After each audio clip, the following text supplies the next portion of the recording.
Hello and welcome back to another Southern Airs video with me, Matthew BanjoMan Walker.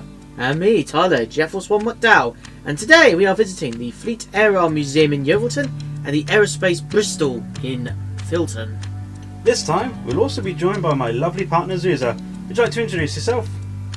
Hi there, Susanna, the Mushroom Hunter Bator. Happy to be here and I'm excited to join you guys on more adventures.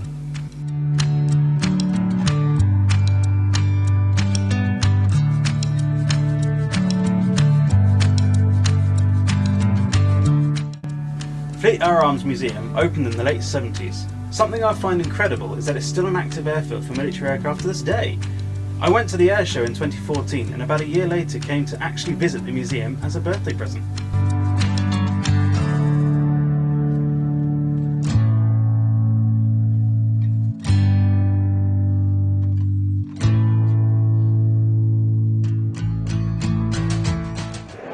Oh, we're okay, so at RNS Yeovilton today. Looking forward to our day out today. We have a new member. We have Zuza here, and of course, both of us as well. So, welcome. It's my second time here. I first came here about 9-10 years ago. Tyler was here about 3 years ago. When was the last time you were here? Oh, ages. Years and years. Fair enough, years and years. So, to get our memory sort of freshened up, we're going to head around. We're going to see a lot of the exhibits. Hopefully, over there, we're going to jump on that Concorde, which is going to be incredible. I'm looking forward to that. Let's go around. After going through the shop to check in, we entered the first of the four halls. This includes aircraft from World War I, a few rescue helicopters, and of course, Matt, being the big kid that he is, ran straight for that Sea King helicopter. Well, I had to. Of course you did.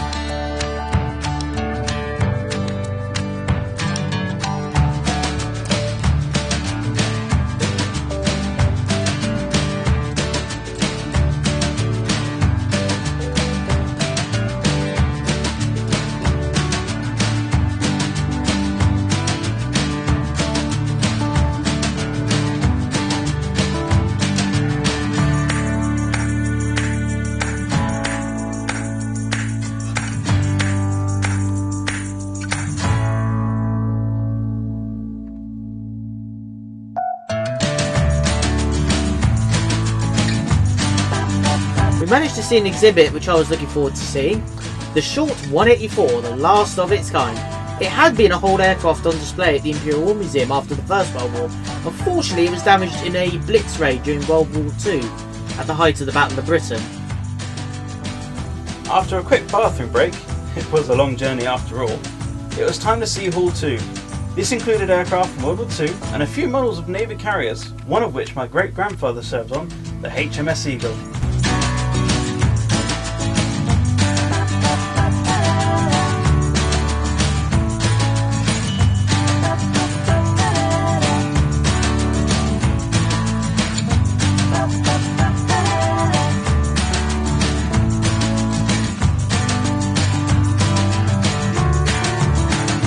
We went upstairs and saw the role that women had in the Navy. There was also an underwater section with the remains of a Royal Navy Blackburn schooner. This room explains the step-by-step process of getting aircraft out of the water.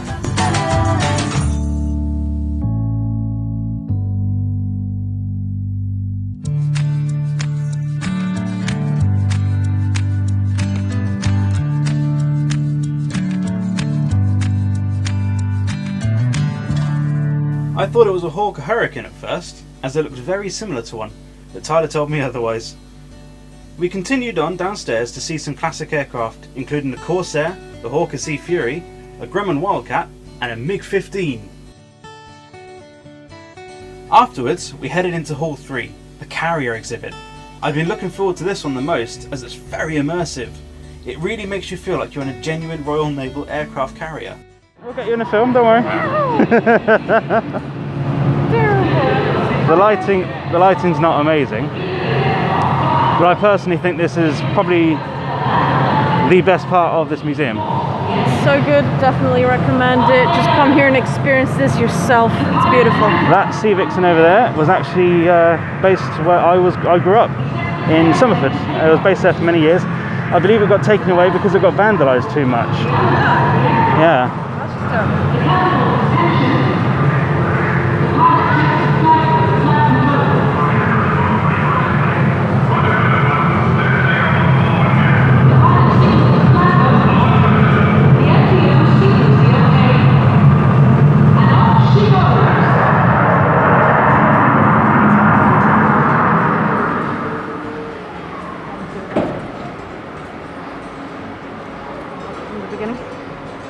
I'll give it a few minutes and it should start again. We'll probably get the Buccaneer going off there as well, so I'll see that in a minute.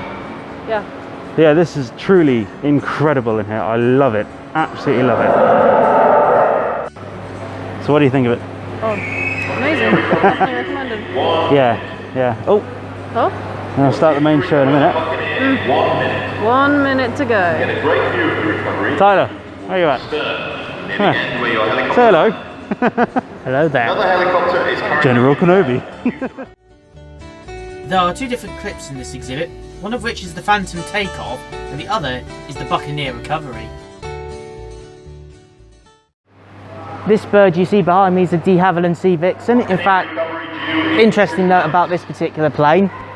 This plane was on display outside one of the old Christchurch shopping areas. In fact, there's still 3 plinths outside this shopping area where the plane used to be stationed.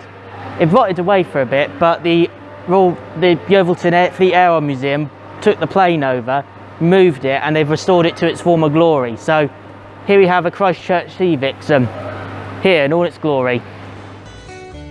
Unfortunately, there was a part of the carrier exhibit that was closed off because of COVID, which really is a shame because you miss out on the awesome beginning of the exhibit. After the carrier exhibit, you see the maintenance hangar, where volunteers are working to restore aircraft to either static or flying display. We then walked to what I would class as the main attraction for the day, the iconic Hall 4. We are underneath one of the best aircraft ever made. Anyone guess? I mean, it is absolutely massive at the moment. Let's see if... It looks like you can go up there. So I think we're definitely going in this. Absolutely going in this. I know I've probably come the wrong way, but... There we go. Beautiful. Yes!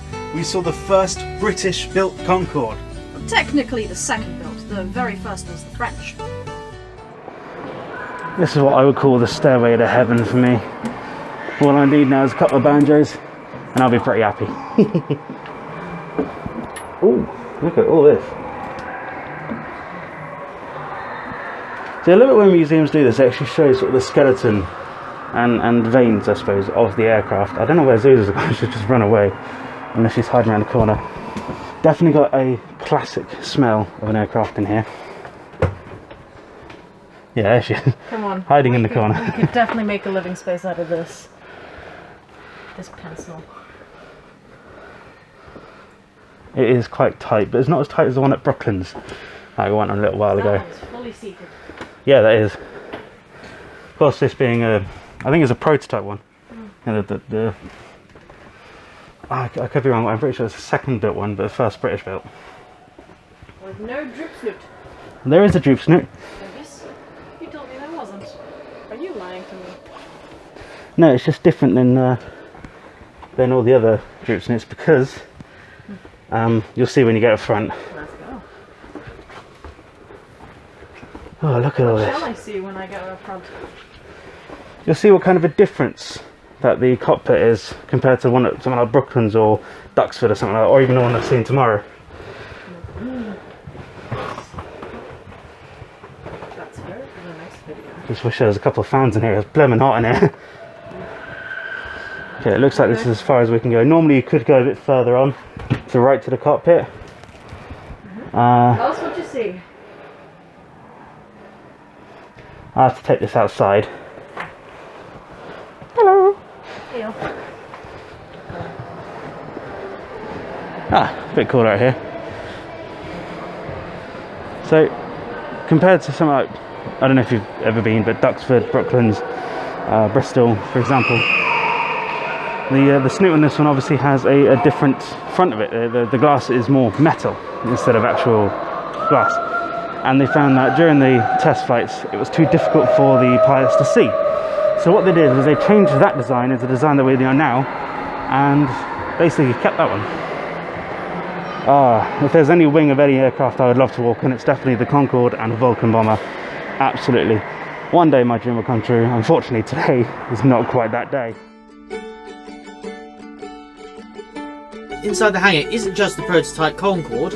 Of course, there is also a Sea King, a few Harrier jump jets in various models, a Delta Variant 2, which is the Delta wing jet that helped with the design and experimentation for the Concorde, as well as a number of other unique exhibits.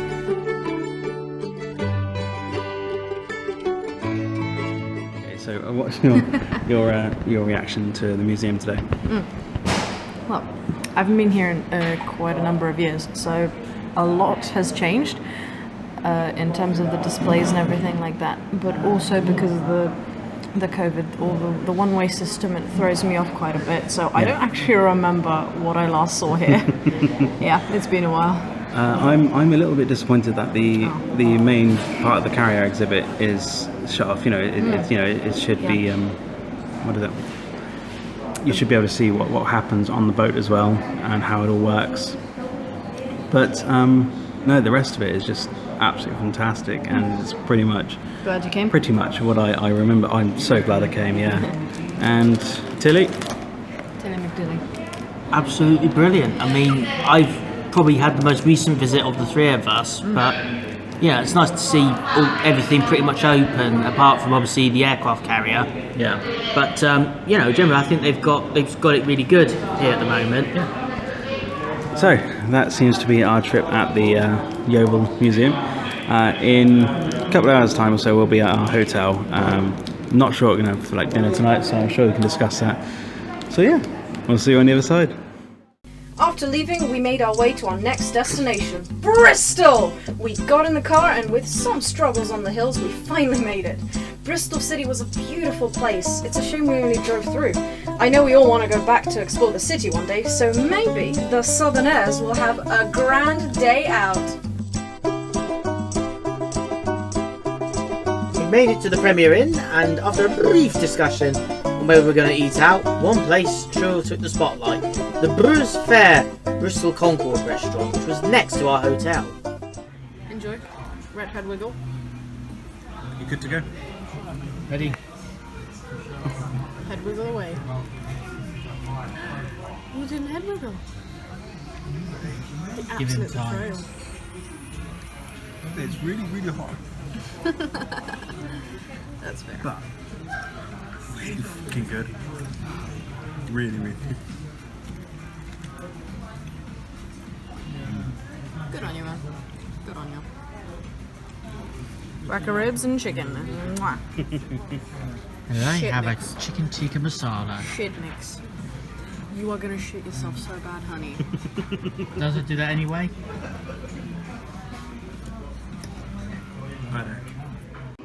Go for it. Here we have a nice example of a chicken tikka masala. Ew. Let's see how it goes down.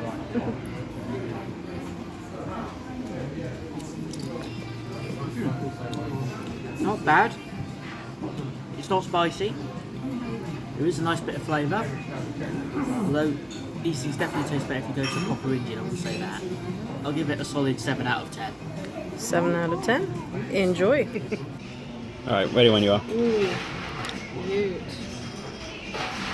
Ready? Ready.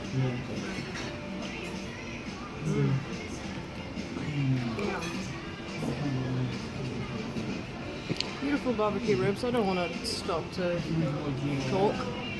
Oh. Also the chicken. Perfectly cooked. Chugger chicken. I recommend. Where the hell are we? Bristol Concorde Friars something. I recommend this restaurant. It's right next to the hotel. The chicken and rib combo. Beautiful. I hope we're all in agreement when I say that, unfortunately, this hotel wasn't as good as others we've stayed in. Yeah, agreed. Reason being, and this was partly our fault, there was absolutely no air conditioning at all. And during a heat wave, that really doesn't help. Now, granted, there was a standing fan in the room to help, but you might as well have tried to cool down lava with a small ice cube. As I said, we should have checked before we booked. We're at our second destination of the weekend. We're at Aerospace Bristol. Here we are. At the former Filton Aerodrome. Yes, over behind me is actually the old runway, which is pretty cool to see. So, as I said, as I mentioned yesterday, we are seeing the last Concorde that ever landed and ever flew. Actually, wasn't it? Alpha Foxtrot. Yeah, there you are. And I was there to see it happen. Well, not here at Filton. I was there to see it at its last commercial flight. Yeah, now you're showing your age. I came here a year after the Concorde's last flight, and this place was still an active aerodrome when I came here. The place didn't serve airlines, but it was predominantly here for Airbus, BAC, British Aerospace, which succeeded it, and obviously the most regular things to fly in and out of here were Airbus prototypes and the Airbus Beluga transports. There we go then. So let's head inside and see what it's all about. We entered and immediately saw some massive landing gear. After a bit of discussion, we came to the conclusion it was from an Airbus A340-600 landing gear. Of course, this is the aircraft type that does our local PPE runs out of Bournemouth. We walked through the old hangars where all sorts of different aircraft were built. Some were even used in World War I.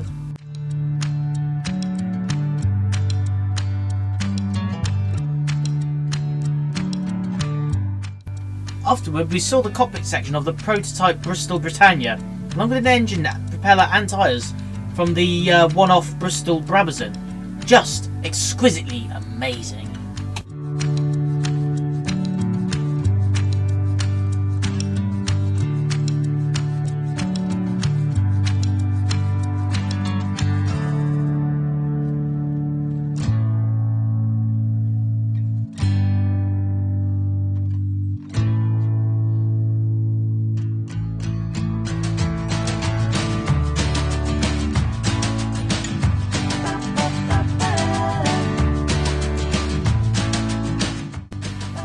As it was such a hot day, we stopped off for a bit of lunch in the cafe, just before seeing the main event of the museum.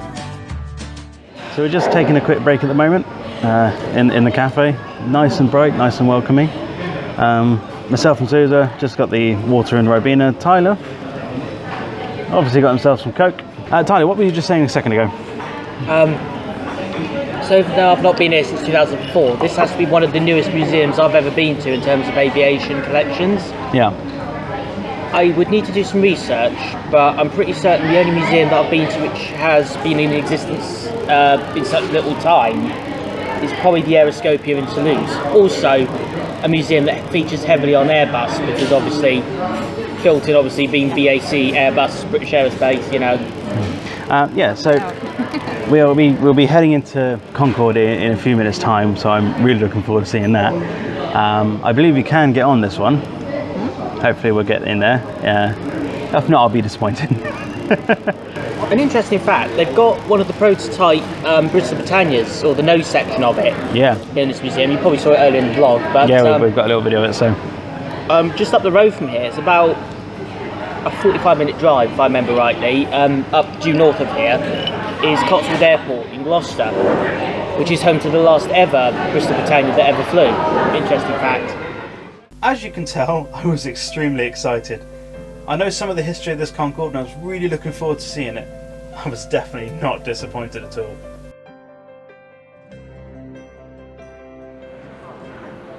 Right behind me is a piece of living history. The very, very last Concorde ever to fly.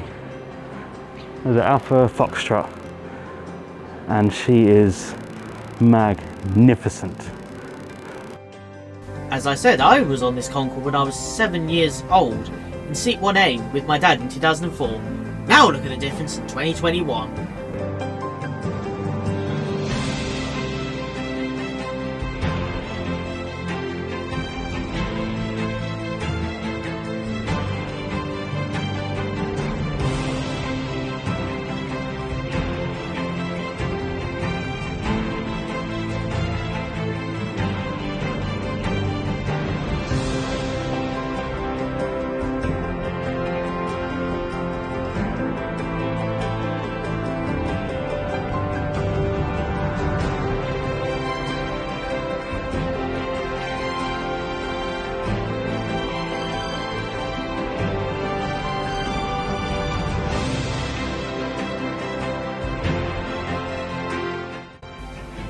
Honestly, I was in such awe.